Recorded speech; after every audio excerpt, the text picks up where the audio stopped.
Bonjour à tous, bienvenue dans ce nouveau numéro de la Semaine Politique devenue l'Hebdo Politique.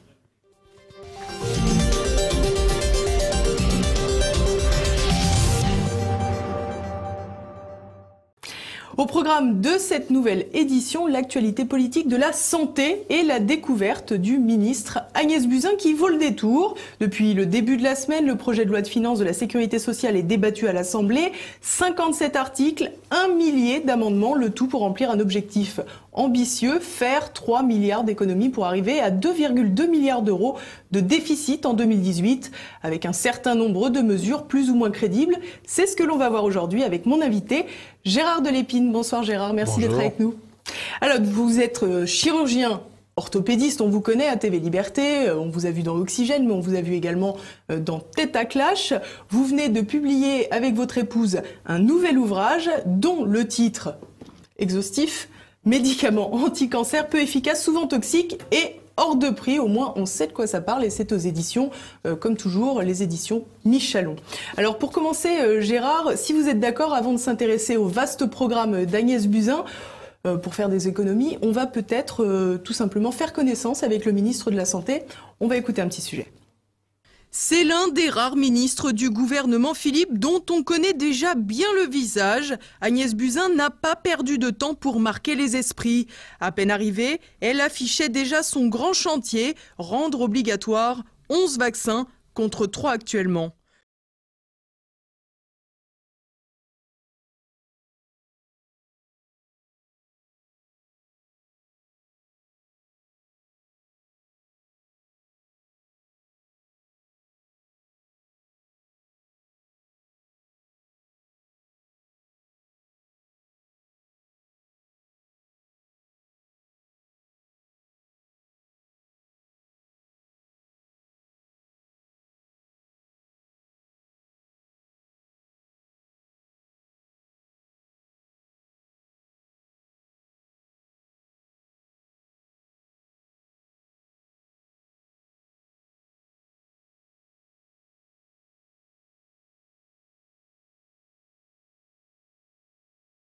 Une mesure qui fera le bonheur des laboratoires pharmaceutiques produisant les vaccins. Et cela n'est pas étonnant. En effet, Agnès Buzyn connaît bien les acteurs de Big Pharma. Issue d'une famille de médecins avec une mère psychologue, un père et un oncle chirurgien et un autre oncle réanimateur, la santé s'est tout de suite imposée dans la vie d'Agnès Buzyn. Après sa formation en médecine puis en hématologie, essentiellement à Necker, Agnès Buzyn travaille sur les greffes de moelle osseuse et la leucémie. À partir de 1998, elle est chargée d'organiser les colloques annuels du laboratoire américain Genzyme, une tâche rémunérée bien entendu. En 2005, elle gonfle à nouveau son CV et son portefeuille en intervenant dans les congrès sur 3 médicaments, le Glivec et le Tasigna du Suisse Novartis et le Spricel de l'américain Bristol Myers Squibb. Et puis, là où il y a de la gêne, il n'y a pas de plaisir, Agnès Buzyn rentre dès 2007 au conseil consultatif de ces 3 médicaments, une fonction qu'elle daigne quitter en 2011 après un article du Canard enchaîné considérant qu'il y a conflit d'intérêts. Et oui, parce que parallèlement à ça, la carrière d'Agnès Buzyn grimpe aussi dans les institutions médicales françaises. Membre du conseil médical et scientifique de l'établissement français des greffes, de l'agence de biomédecine de 2001 à 2008, du conseil scientifique de l'établissement français du sang et de la société française de greffe de la moelle et de thérapie cellulaire qu'elle préside. De 2003 à 2013, Agnès Buzyn était également présidente de l'Institut de radioprotection de sûreté nucléaire, l'IRSN, puis membre du comité du commissariat à l'énergie atomique, le CEA. En 2009, elle commence par intégrer le conseil d'administration de l'Institut national du cancer, l'INCa, puis devient présidente après avoir mis officiellement un terme, en 2011, à ses activités rémunérées auprès des laboratoires. En 2016, Agnès Buzyn est également nommée présidente de la Haute Autorité de Santé. D'aucuns considèrent que son premier mariage en 1985 avec Pierre-François Veil, qui n'est autre que l'un des fils de Simone Veil, a agi comme un premier accélérateur de carrière. Ces secondes noces ne nuiront pas à l'ascension puisqu'Agnès Buzyn est désormais mariée à Yves Lévy, le directeur général de l'INSERM. Du coup, depuis son arrivée au ministère de la Santé, Agnès Buzyn a sous sa tutelle son époux, même si le cabinet de la ministre a fait savoir que cette dernière ne traiterait pas directement les affaires concernant l'INSERM. Ouf, on est rassuré. D'ailleurs, rassuré sur les conflits d'intérêts, c'est un peu la marque de fabrique d'Agnès Buzyn. En effet, l'actuelle ministre a une conception bien à elle de tout cela. Elle a affirmé à cet effet dans une réunion, je cite, « L'industrie pharmaceutique joue son rôle et je n'ai jamais crié avec les loups sur cette industrie. Il faut expliquer que vouloir des experts sans aucun lien avec l'industrie pharmaceutique pose la question de la compétence des experts. » Eh ben oui, si on fricote pas avec l'industrie pharmaceutique, c'est qu'on est pas bon. Eh ben oui, on n'y avait pas pensé. Et puis, au cas où on l'aurait pas encore compris, le ministre de la Santé est également habitué du NIL, un groupe dont l'objectif est d'accompagner les acteurs de la santé dans leur stratégie d'influence et d'apporter des conseils au pouvoir public de santé. Agnès Buzyn y donnait encore des conférences en mars dernier. Si on veut revenir sur Agnès Buzyn de manière plus précise, est-ce que vous, en tant que praticien de médecine, vous avez rencontré cette personne qui était hématologue à l'origine? Personnellement, non, mais mon épouse a eu cet honneur. Elle a pu voir que cette dame présente bien, est très polie, très urbaine, mais que c'est un dictateur complet sans aucun remords. Lorsqu'il s'agissait du service d'oncologie pédiatrique qui avait été soi-disant pérennisé par les ministres précédents et l'existence gravée dans le marbre, et qu'elle a été le voir parce que ce service qui n'appliquait pas les protocoles des grands centres anticancéreux lorsqu'il y avait d'autres protocoles plus efficaces qui pouvaient être possibles et qui donnaient le choix aux familles, il fallait absolument fermer ce service, d'autant qu'il avait des résultats qui étaient sur certaines tumeurs meilleurs. Et il fallait casser le thermomètre pour pas qu'on puisse comparer. Et lorsqu'elle a été le voir, elle lui a dit « Oui, vous avez certainement raison, mais je suis ici pour imposer les protocoles et je le ferai. » Avec le sourire. Et en lui offrant d'ailleurs un chocolat ou un petit café de manière très urbaine. Donc c'est un mercenaire sans aucun remords. Alors on va s'intéresser justement à sa nouvelle mission, le projet de loi de finances de la sécurité sociale. Parmi les différentes mesures, Agnès Buzyn propose une économie d'1 milliard d'euros avec la mutualisation des achats de médicaments pour les hôpitaux et également le développement de la chirurgie ambulatoire. Pour commenter ces deux mesures, on va écouter quelqu'un que vous connaissez bien puisqu'il s'agit de Nicole Delépine.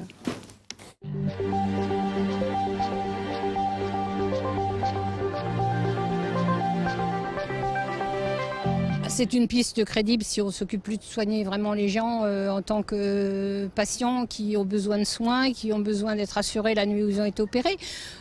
Pour moi, ça me paraît une très mauvaise idée parce que je pense que si la chirurgie ambulatoire est acceptable, elle a été déjà développée au maximum des possibilités. C'est-à-dire que les indications pour lesquelles on peut faire la chirurgie ambulatoire ont été réalisées un peu partout, ne serait-ce qu'à cause du manque de lits, du manque de moyens, du manque d'argent et tout ce qu'on veut. Maintenant, aller plus loin me paraît peu logique et pas très souhaitable pour les patients, pour le moins qu'on puisse dire. On parle de nombre de lits qu'on va encore diminuer. Le nombre de lits a diminué considérablement depuis une vingtaine d'années. Et par exemple, en psychiatrie, il est quand même célèbre de savoir qu'on n'a plus assez de lits. Et après, on vous dit « Ah oui, les patients psychiatriques sont en prison. » Bah oui, les prisons, ou alors ils sont SDF. Et ça se passe assez mal pour eux.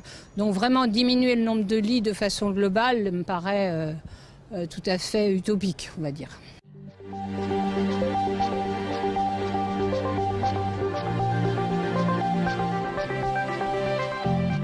La mutualisation théorique pourrait être une bonne idée, sauf qu'en pratique, ça ne va pas diminuer beaucoup.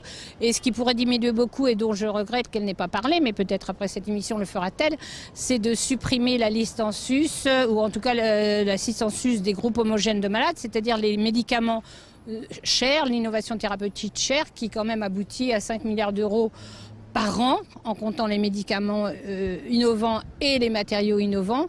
Et sur cette liste, il y a quand même au moins les 3/4 des médicaments qui n'ont aucune justification. Bon, je suis un petit peu inquiète parce que Madame Buzyn, après être arrivée au ministère, a signé 15 jours ou 3 semaines plus tard un accord pour mettre sur la liste en sus des génériques d'une molécule peu efficace. À un prix tout à fait délirant aussi. Donc là, je crois qu'il y a un énorme sentier pour faire des économies majeures. Malheureusement, on n'en entend pas du tout parler. Or, ça fait 5 milliards d'euros. Et franchement, tout le monde est d'accord. Tous les spécialistes sur le sujet disent que dans cette liste en sus des groupes homogènes de malades, encore une fois, les labos sont payés directement par la sécurité sociale sur vos cotisations et l'hôpital n'a rien à payer là-dessus. On s'arrange l'hôpital qui ne paye pas les médicaments anticancéreux à prix normal, à 30 €. On en rembourse un à 5 000 €, mais ça ne fait rien, ce n'est pas l'hôpital qui paye. Donc là, il y a des sources d'économie et je veux bien en parler directement à Madame Buzyn si elle le souhaite. Alors au-delà de ces 2 propositions, Gérard, vous en avez fait de nombreuses autres, notamment dans l'ouvrage que vous avez fait publier l'année dernière avec Nicole aussi, Soigner ou obéir, toujours aux éditions Michelon, puisque vous êtes fidèle. Parmi ces propositions, il y avait certaines propositions qui concernaient le dépistage du cancer. Oui, ce qui frappe dans toute la politique sanitaire que le ministère nous impose depuis 20 ans, c'est l'absence d'évaluation de résultats. Et pour cela, le dépistage du cancer du sein est absolument caractéristique. Ça fait 25 ans qu'on nous le fait. Les essais randomisés sur grand nombre, avec grand recul, qui existent, montrent qu'il ne sert à rien, que ça n'améliore pas l'espérance de vie des malades qui s'y soumettent, et que ça augmente leur risque de perdre le sein, et que ça augmente aussi leur risque de complications à cause des surtraitements liés au surdiagnostic, c'est-à-dire le diagnostic de tumeurs qui sont réellement cancéreuses mais qui n'évolueront jamais du vivant de la malade. Donc on sait que c'est complètement inefficace et lorsqu'il y a une évaluation, chaque année il y a une évaluation et Madame Buzyn était directement là-dedans puisqu'elle était à l'Institut National du Cancer. Cette évaluation, il regarde si la qualité du dépistage est intéressante mais jamais les résultats. Est-ce que ça sert aux gens? Or nous savons que ça ne sert pas, même que ça dessert les gens qui s'y prêtent et malheureusement donc c'est une dépense d'1,5 milliard chaque année, pour rien, sinon satisfaire les lobbies des radiologistes et autres, et des cancérologues et des laboratoires pharmaceutiques, car bien entendu, ces malades qui ont des surdiagnostics, donc des cancers qui ne sont pas dangereux, sont traités comme les autres et subissent la chimiothérapie, la radiothérapie et tout le reste. Alors, il y a également une autre source potentielle d'économie. Selon vous, ce sont les agences sanitaires. C'est pas selon moi, c'est selon le rapport de M. Bure, qui a démontré qu'il y avait, il ne sait pas combien d'agences sanitaires, mais au moins une vingtaine. Avec les observatoires, c'est certainement plus, que ces agences sont souvent des doublons, même parfois des triplons, et l'Institut National du Cancer, il l'a très bien démontré, est un triplon, et on pourrait en supprimer la moitié. Et en supprimant la moitié de ces agences, il y aurait 2 avantages. Un, on supprimerait beaucoup de bureaucrates, qui ne sont des gestionnaires de la santé, mais qui ne servent à rien pour les soins. Et d'autre part, on diminuerait les normes. Et diminuer les normes est quelque chose de tout à fait essentiel. Nos hôpitaux pleurent, ils manquent de moyens. Et il n'y a pas de raison d'augmenter leur financement, mais ce qu'il faut, c'est diminuer leurs charges. Et en supprimant la moitié des normes, la mise aux normes coûte entre 4 à 8% du budget des établissements hospitaliers actuellement. Et personne n'en parle. Donc nous pouvons leur redonner du pouvoir d'achat, et là je m'adresse au président, donner du pouvoir d'achat à nos établissements hospitaliers sans leur augmenter l'argent, supprimer la moitié des normes. Et d'ailleurs c'est officiellement une des réflexions, une des pistes de M. Macron, mais c'est bizarre, Mme Buzyn a oublié de le rappeler. Alors il y a quelque chose que Agnès Buzyn n'a pas oublié de rappeler, en revanche c'est quelque chose qui contente très souvent l'électorat de droite, on va dire, c'est la chasse aux fraudes. Alors Agnès Buzyn a expliqué qu'elle voulait chasser la fraude et que ça allait apporter des économies là encore. Est-ce que vous partagez cet avis? Alors je suis tout à fait d'accord, la fraude est scandaleuse et il faut la chasser. Bon, il est quand même dommage qu'il y ait dans la majorité actuelle un député qui a fait un livre en expliquant comment on pouvait frauder aux assurances sociales et qu'elle est toujours députée de En Marche. Ça me gêne un peu. Mais bon, qu'elle s'intéresse déjà au cas de ce député, que je ne citerai pas, mais qu'elle connaît certainement bien. Bon, d'autre part, la recherche aux fraudes, ça fait 25 ans qu'on nous bassine avec ça, aussi bien pour les impôts qu'autre chose, et c'est toujours aussi inefficace. Alors, bon, les Anglais ont été très loin dans la chasse, pas aux fraudes, mais au gaspillage.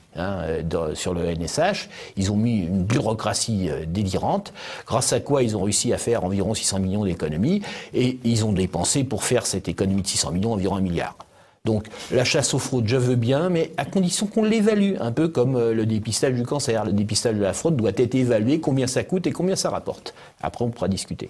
Alors je vous propose, Gérard, de regarder quelques tweets qui réagissent justement au projet de loi de finances de la sécurité sociale.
Alors évidemment, Gérard, on ne peut pas passer à côté de la mesure qui fait le plus parler d'elle, celle qui contient l'obligation vaccinale de 3 vaccins qui passe désormais à 11 vaccins. Alors,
voilà, Agnès Buzyn, elle demande, on exécute, et c'est un terrain filé d'où visiblement, Gérard?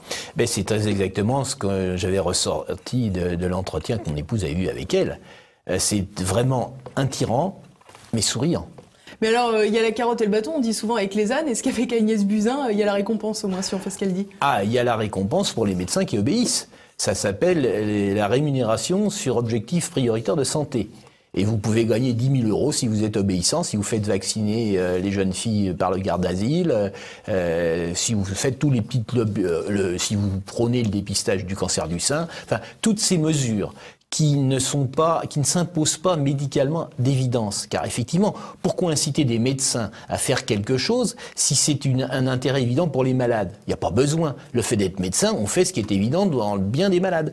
Donc dès qu'il y a une rémunération donnée par l'État, c'est une corruption d'État institutionnalisée pour faire des choses discutables. Et donc nous avons dans les rémunérations effectivement les vaccinations, dont le garde d'asile, qui est connu pour être le plus source de complications parmi les vaccins actuels, l'hépatite qui est quand même connue pour être un vaccin qui a augmenté les scléroses en plaques. On nous dit que c'est pas vrai, c'est quand même curieux, car le tribunal administratif a admis la responsabilité du vaccin pour les malades qui avaient des scléroses en plaques, mais qui étaient obligés de par leur profession à se vacciner.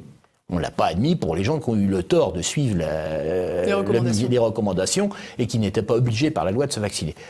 C'est quand même très étonnant, cette différence.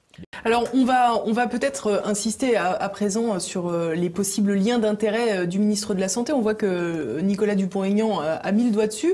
Est-ce que pour vous, cette histoire de 11 vaccins, c'est un cadeau à l'industrie pharmaceutique? C'est à l'évidence un renvoi d'ascenseur, enfin ça pourrait être un renvoi d'ascenseur sur la campagne électorale du président qui a été favorisée par les laboratoires, ce n'est pas un mystère, par ses amitiés, par son entourage. Et normal qu'il leur fasse un petit cadeau en échange.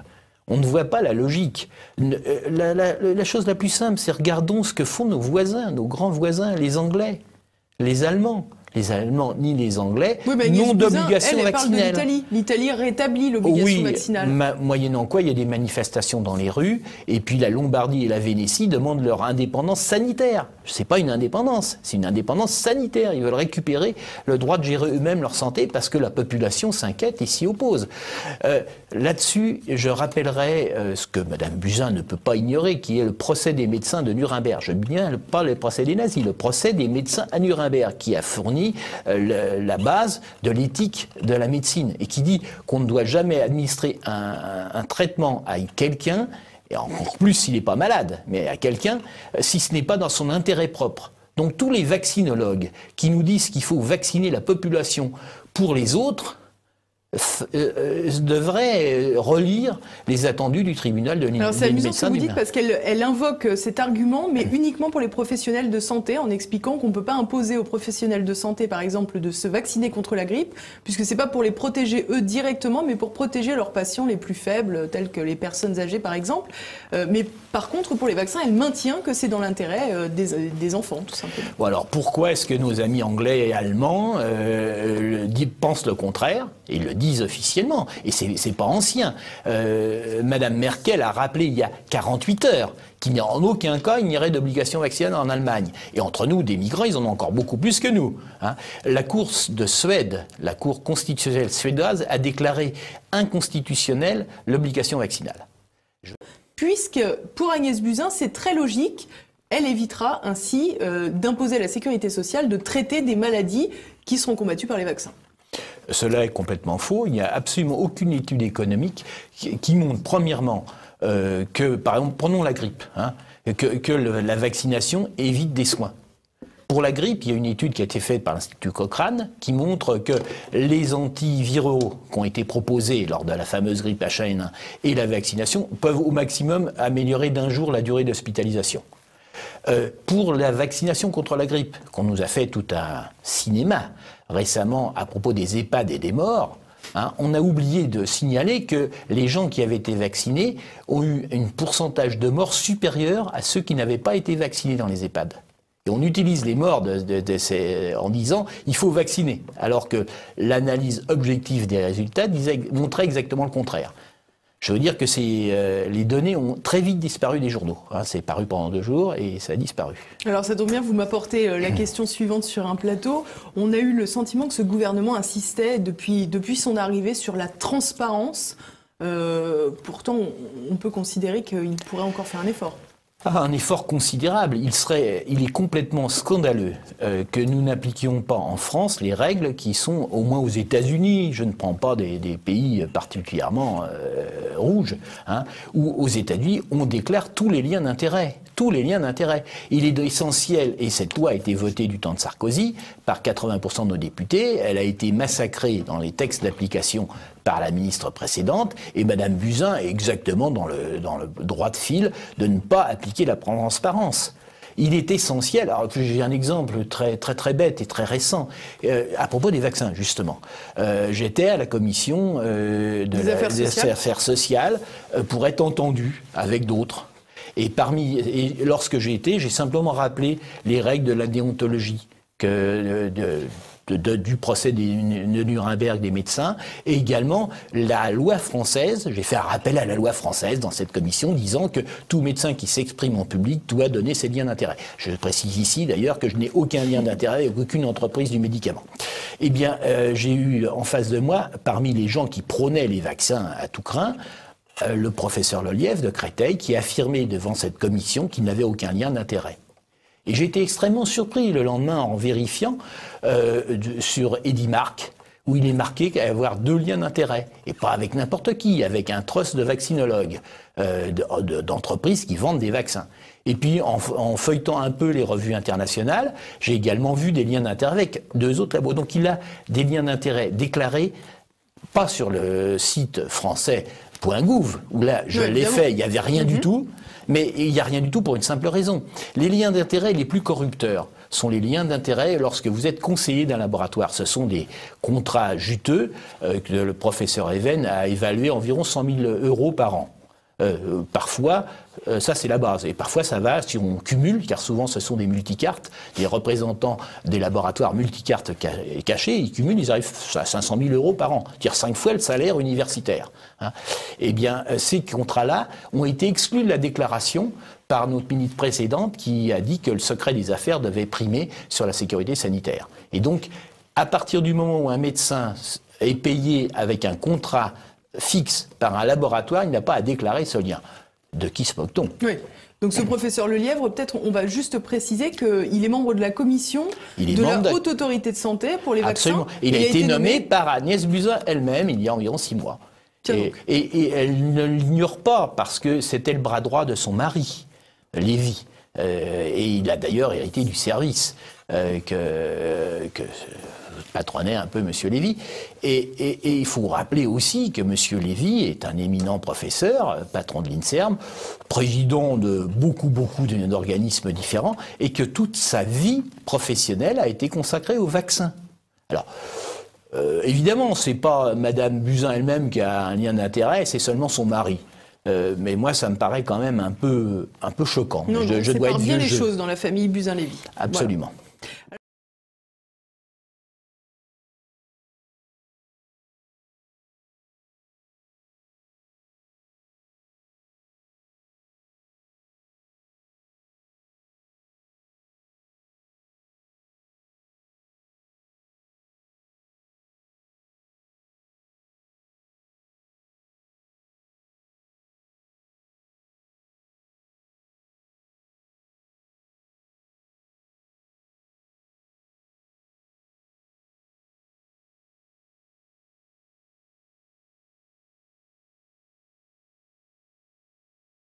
Montre-lui le flacon de thimerosal qu'on conserve dans un contenant en métal parce qu'on en a un peu peur et parce que c'est une poudre très fine.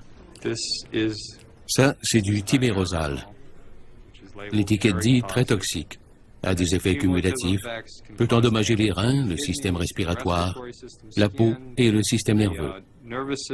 On mentionne spécifiquement ici que cela peut causer une toxicité de la reproduction et du développement, ce qui veut dire que cela peut causer de l'autisme et d'autres troubles du développement neurologique. C'est quelque chose d'extrêmement toxique.